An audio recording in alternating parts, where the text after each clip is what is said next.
Okay, folks, today I want to talk about being part of a tribe. I'm talking about tribalism and tribalism as it relates to uh, sharing the gospel of Jesus Christ, evangelism. Now, what is a tribe? Well, we all know, from our geography lessons from the olden days, all about tribes and so forth. And I'm not going to get into that traditional sense of what tribalism is. But today we all belong to tribes. Now, as a kid growing up, I belonged to a tribe. I was kind of part of the counterculture. And so my tribe was the countercultural late 1960s scene.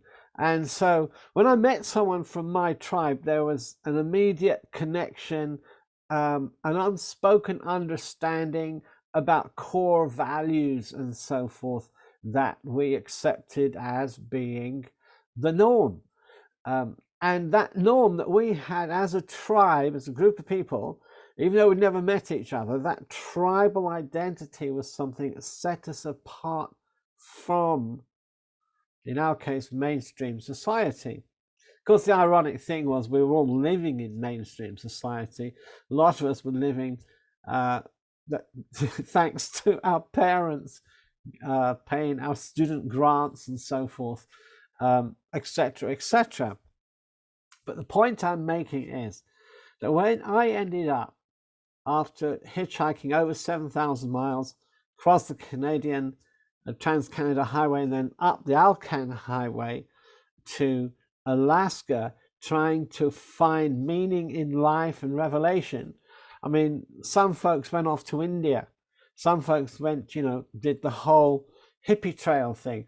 I didn't do that. I went to America and went across America up to Alaska, seeking that inner sense of reality that I didn't see in the consumer-driven Western society model. Okay, so that was my tribe. Your tribe's probably going to be different from mine. And of course, my tribe now is different from what it was back then.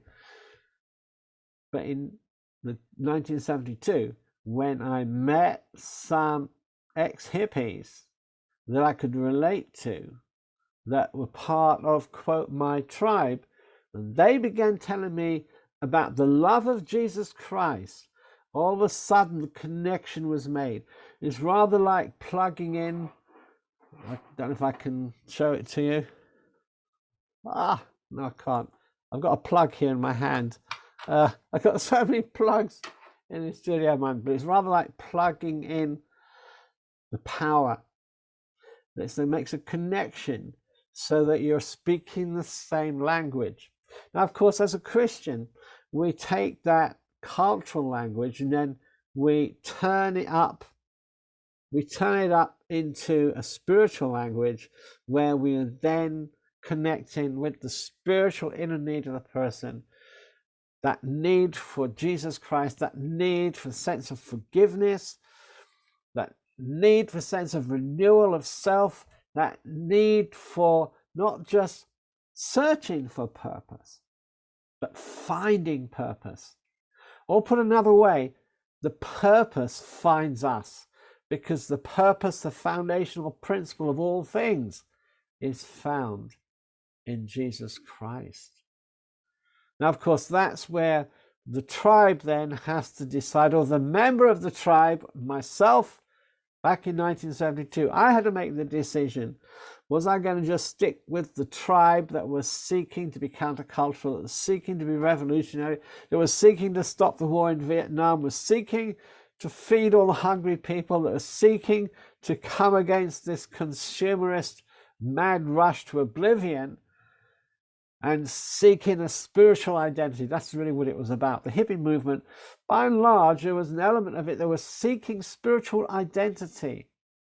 And that's because when, or rather not because, but that when Ted Wise and some other people turned their lives over to Jesus, all of a sudden there was a resonation with people. They resonated with people because they began to see that Jesus could possibly be the answer for what they'd been searching for. Now, it wasn't an easy decision because to come to Jesus, you have to forsake all and follow him. And so that decision day that I had revolutionized my life. And I'd been a Christian, quote, all my life, brought up in the church, bred in the church. But I saw the church as something, a status quo, something that didn't move. And if it did move, it moved very, very, very slowly, and usually in response to what was going on in the culture, and not on the forefront, not on the cutting edge. And here I met Christians who are involved in the hippie movement and so forth, counterculturalism, come out all sorts of lifestyles. And they were saying, hey, when Jesus came into my life, everything changed. So it went up a gear, and I had to make a decision. I had to decide, am I going to surrender all and follow Jesus Christ, who is the way, the truth, and the life? An inner conviction of truth in my heart hit me, inescapably hit me. Or am I going to walk away, turn my back on the gospel, knowing that if I do, I'm turning my back on truth, turning my back on reality.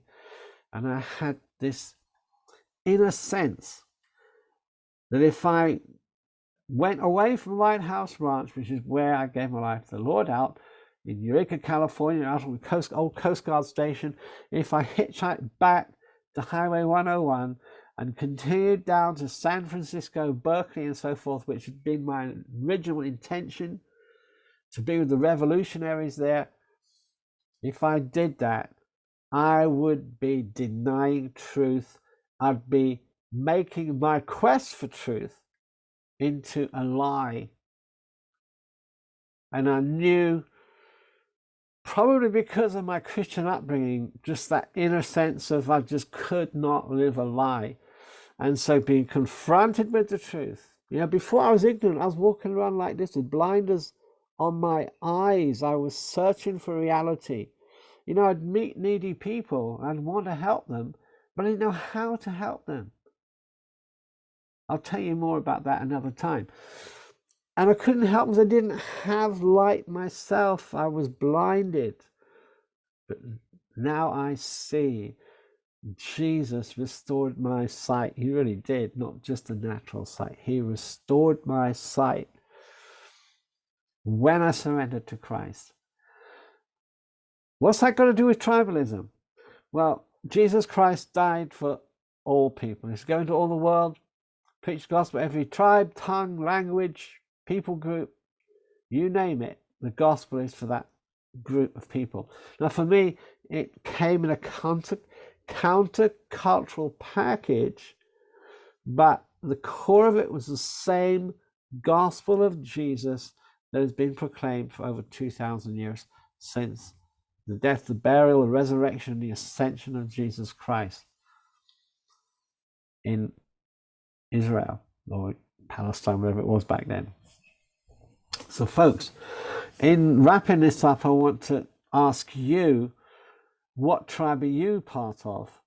And has that tribe got an evangelist that can share the gospel? Perhaps that evangelist is you. That's why we don't want to preach at people. We want to share life with people. If you're part of a tribe, you have certain common rituals and so forth, just daily living that you embark on. For instance, if you back in hippie days, if you've got a wood burning stove, then that would be a normal way of cooking. So you don't ditch those things automatically. What you do is you get around the stove, get around the campfire, and share Jesus in a setting that's natural to the people, and draw people from where they are to where God wants them to be, or has a glorious revelation for them to be, which is to be born again of the Spirit of God, to set aside the things of the flesh and to come into a living relationship with Jesus Christ. I'm going to share more on this tribalism next time. Thanks for watching today. This is John Ruffle. Enjoy being in your tribe. I trust it's a tribe that is loving and glorifying Jesus Christ.